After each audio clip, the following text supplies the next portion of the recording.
Hello, friends. My name is Sumit, and I'm going to be taking this session on sustaining and scaling non essential e commerce business in COVID 19 times. So, let's start.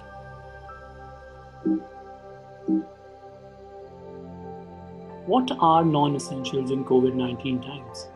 Non essential businesses are generally recreational in nature, so I've kept the definition here on the screen. So, restaurants, travel, mobiles, gadgets, consumer durables, uh, jewelry, cosmetics, entertainment. These are all uh, coming under non-essential commodities. So I just wanted to bring in this slide so that all of you who are attending this webinar can relate to the list of businesses we will be referring to during this presentation. So what I will be discussing today. First, I'm going to be talking briefly about what is going to be changing in COVID times. Then we'll see some learnings across China, how they dealt with COVID crisis. And then I'll be talking about how you can assess what kind of an impact or opportunity these times of crisis are going to be creating into your business. Then we'll be discussing a few ideas, and then we'll open the session for questions and answers. So as we proceed, I'll just like to halt for a moment to request you if you can pick up a paper, pen.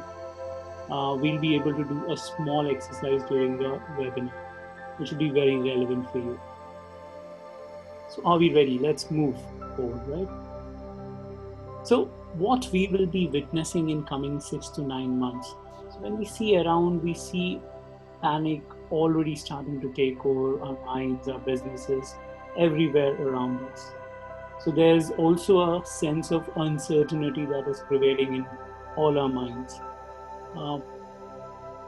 Then there is aggressive negotiations that we are looking at facing from our customers whenever this lockdown gets over.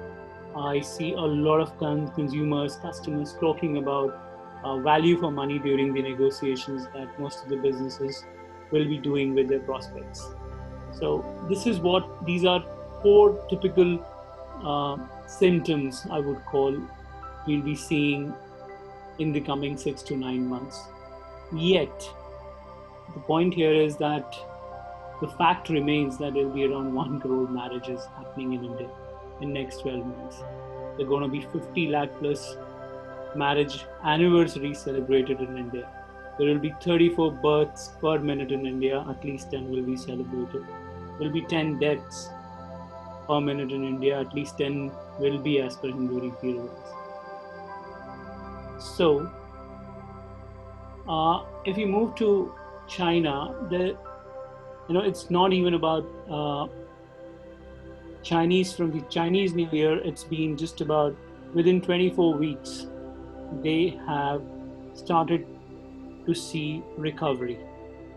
So people and goods have started to move again. As you can see, this gray color shows 2019 data, and the pink one is showing 2020 data. So there's already a pickup in the congestion. Parallelly, there is I'm citing this example of traded buildings because there is property transaction which involves a good sum of money is also picking up. So a lot of businesses are trying to regain their spaces in various cities. So this is the data from 10 major cities of China, which is giving us a clue that market will rebound very fast, faster than we are envisaging. So this is one thing, a good sign of recovery is coming from China, and I see similar trends coming from India as well. So in China, if you look at the COVID crisis, online shopping has increased 15 to 20% because China already was very good. It has a fantastic depth of online retail already in China. and e-commerce in Italy has increased by 81% compared to the last week of February. US consumers have largely followed the same pattern. There is a very significant adoption of online retail in all of the COVID crisis countries. So moving forward from here, India will also follow its customs, traditions, and celebrations. And one of the things which everybody is talking about is that online e-commerce is going to pick up faster than ever before. So that's one of the key things that we'll be seeing in India in coming months.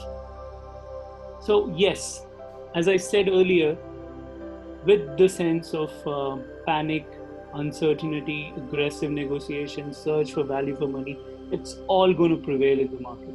But still, there will be transactions, good number of transactions in India.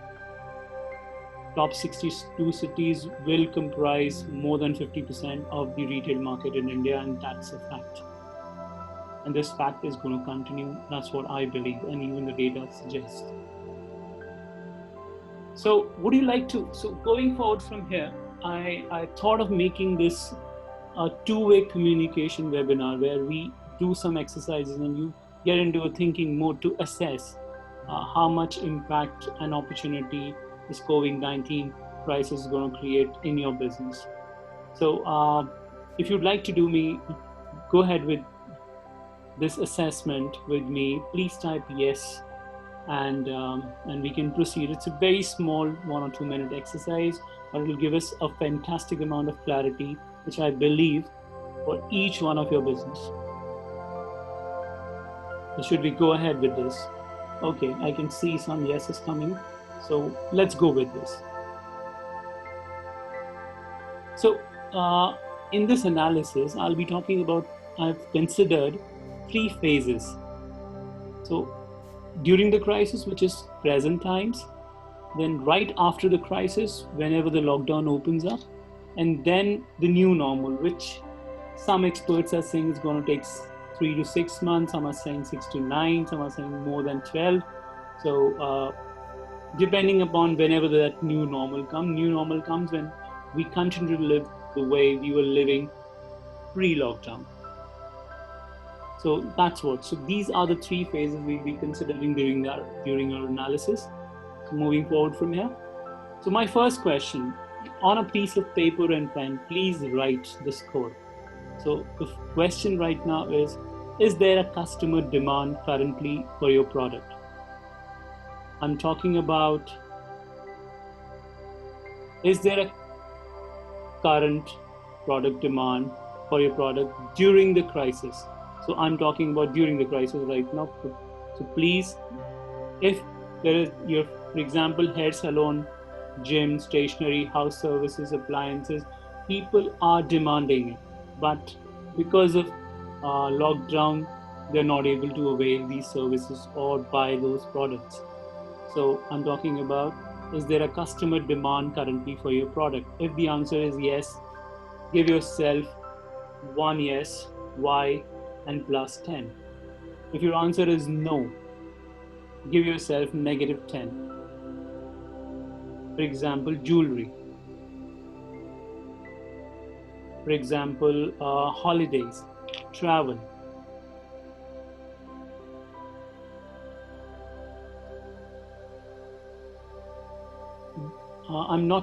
So the difference here is like, is your product, is your business serving the necessity part of it?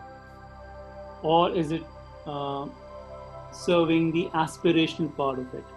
So this is how you need to assess your current product customer demand. Do you see significant surge in customer demand for your product right after crisis? For example, people would like to go to restaurants, they like to avail beauty services, they like to avail house services, they like to go for buying apparel to a good extent.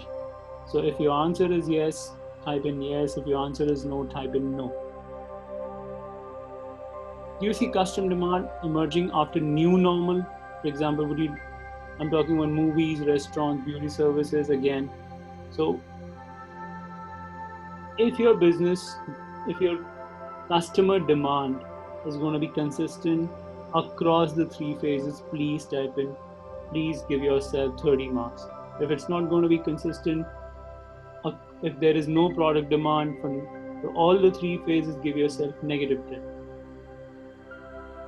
Can you identify new customer segments during crisis? Are you able to spot some new customer segments into your business? Are you able to see a new customer segment right after the crisis? Or are you able to see some new customer segments after new normal? So give yourself marks accordingly. Now moving next, is there a safety concern your product has? Does your product delivery require face-to-face meeting? Do you have to conduct a face-to-face meeting with your customers? If yes, give yourself -30. And if it's no, give yourself +10. Are we through with all the points? Yes. So let's go ahead with the analysis now. If you got 3 or more yes, there's a very good chance that your business will retain sustenance and you may focus on plans for scale up on current business model. You don't have to change your business model. This is the analysis. This is a very important analysis. Whatever you've been doing, you'll continue to do the same. Just focus on identifying new delivery channels and sales channel mix. I'll talk about these in detail in a bit later in the presentation. But understand this point really well, that there is a very good chance that your business will retain sustenance. You will survive. Your business is not going to be impacted significantly. And this is the best time for you to focus on plans to scale up, because people who are weak, having weak business models, your competitors who are weak will perish, whereas the demand will remain the same.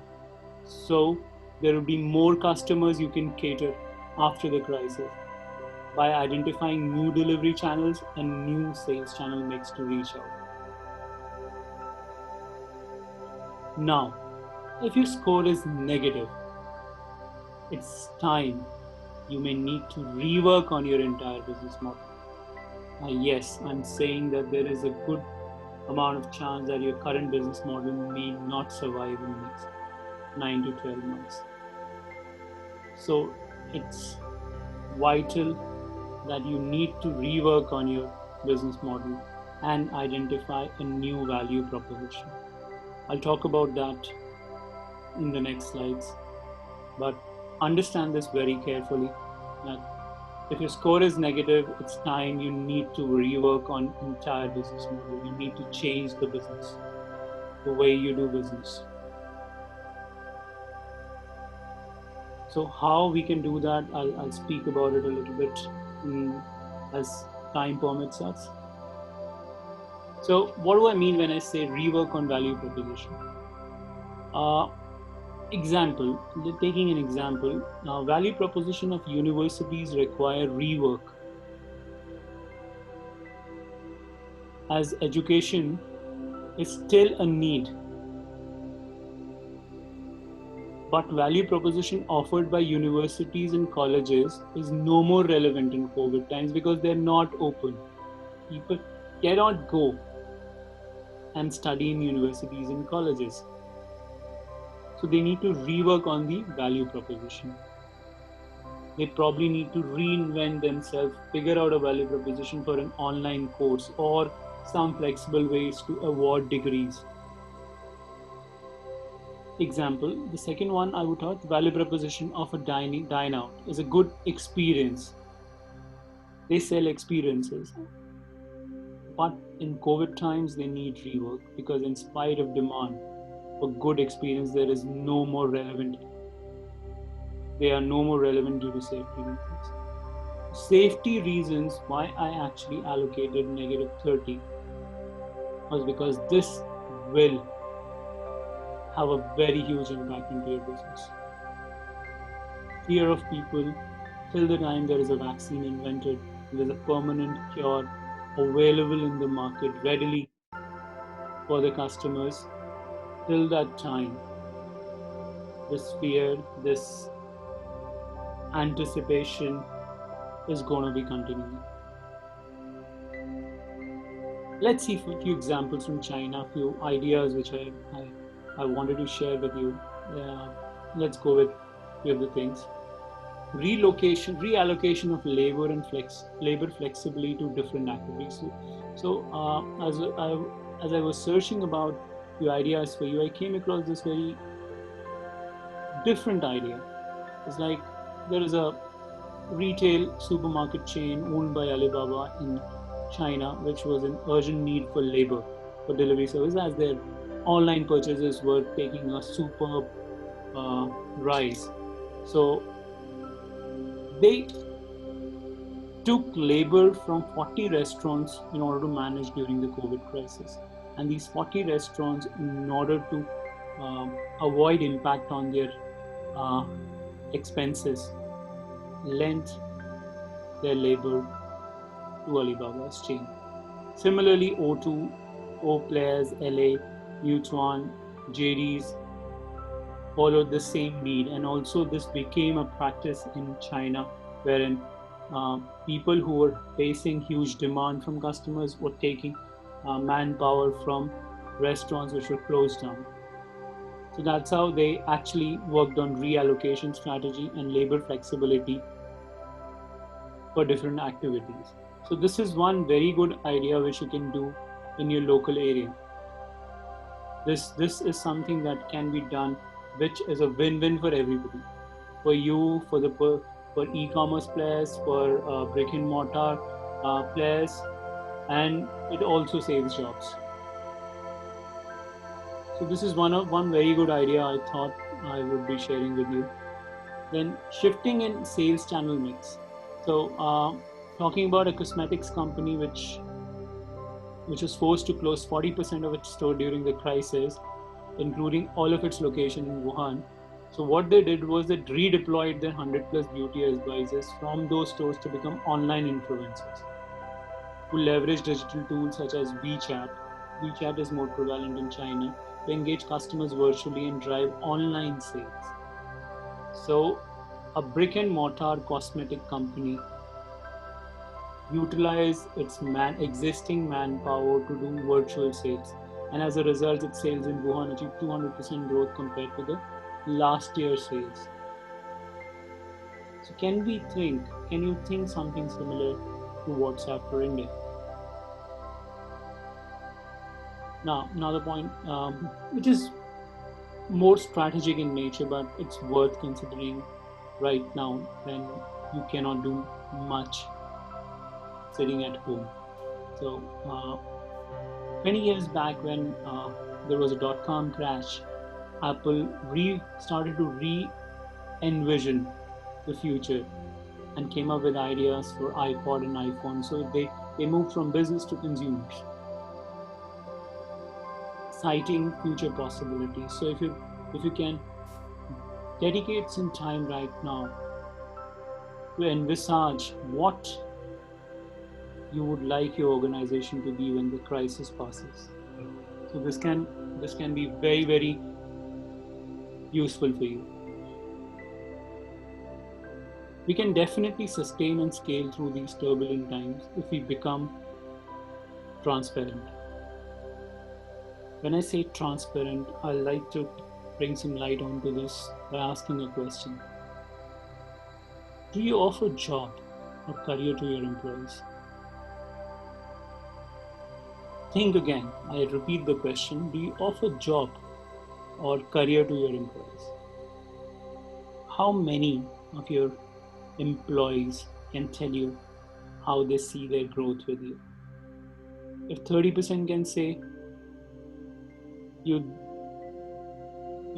30% can tell you this, your business has huge potential to grow even in COVID times. Imagine the power your business will get if just 3 of your employees start taking accountabilities of P&L in your business.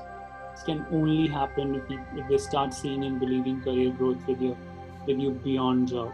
They see their personal growth with you, business growth. And this can happen only then you'll become more transparent than what you are today with them. So this is going to be a very, very good strategy to fight COVID-19 impact on our businesses. And this is where I see a lot of marketing communication is going to be revolving in coming months, where customers, trade, employees will be able to trust us more than earlier. And transparency equals trust is something that I believe.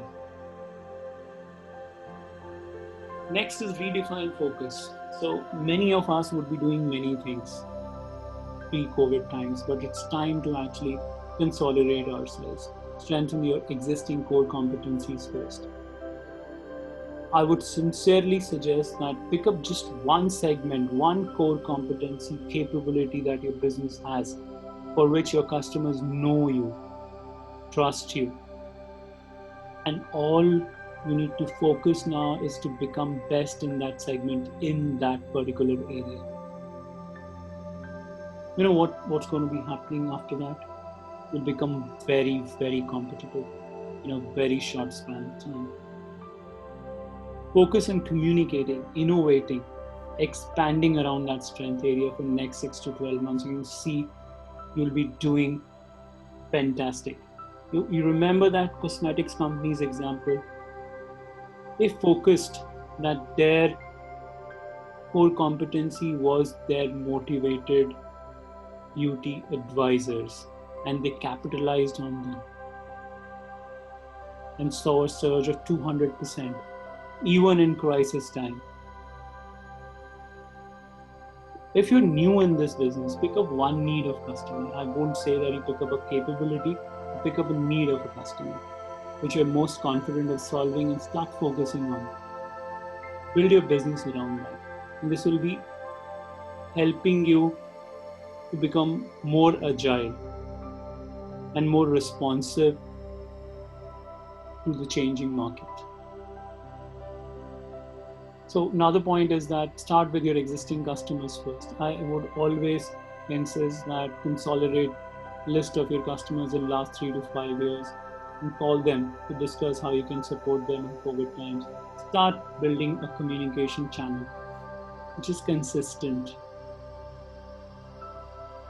If you are into a B2B business, you may be required to refine payment terms, plan out joint promotional activities, launch plans. You understand your business more than me. You have your own requirements. You understand your customers better by building up a consistent communication channel with them. And existing customers do not have issue of trusting you. And this is the best time to get back to them. Now, one of the important things which I have been thinking is what is going to be happening when people are afraid of taking a purchase decision. There will be delays in sales cycle. What is more important? Is it the profit or is it the transaction? So I started believing that transactions will be equaling trust. So the focus of any business right now and for next 6 to 9 months should be to maximize transactions and not profit. So to an extent, I would say to try to become profitable daily than monthly.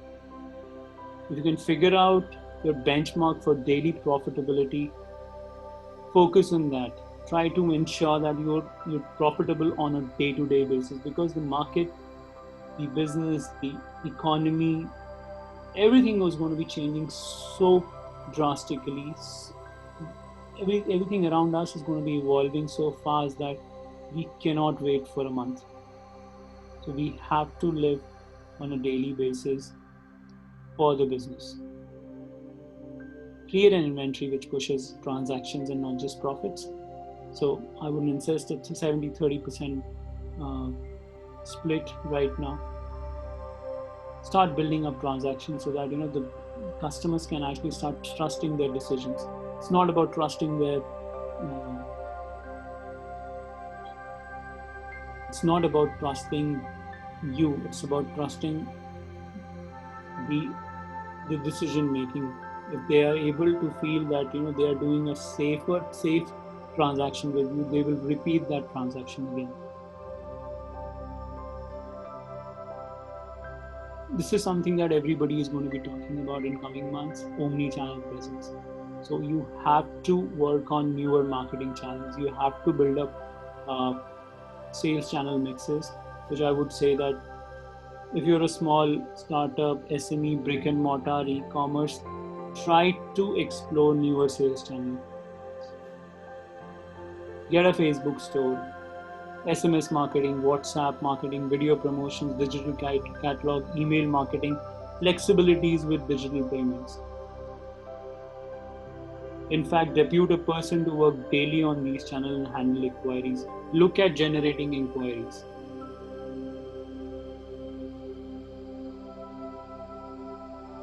Plan monthly, improve weekly, work daily.